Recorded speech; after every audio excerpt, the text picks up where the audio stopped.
Hi everyone, welcome to YaguTamizhi. In this video, we are going to discuss what are the topics we are going to discuss under session 2. Okay, in this session 2, we are going to discuss about the benefits of cloud computing. Okay, in these following topics, we are going to discuss in the session 2. Okay, in the first video, we are going to discuss what is high availability, fault tolerance, and disaster recovery. Okay, the ultimate aim of this to make our system or server available during unplanned maintenance. Okay, we will see in this video. Okay, like scalability. What is scalability? Now, it is increasing the compute power. Okay, then we will discuss what is capital expenditure and operational expenditure and the economical benefit of cloud. Okay, and then we are going to see consumption based model. Consumption based model is nothing but how much time we are using this particular resources, that only we are going to pay, right?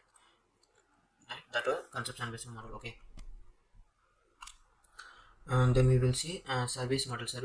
Model is nothing but shared responsibility, how much responsibility we take to maintain our service and how much cloud going to take responsibility. Okay, it come under infrastructure as a service, platform as a service, and software as a service. Okay, we will see in this video. Okay, then deployment model is how we are going to adopt the cloud. Okay, like public or private or hybrid.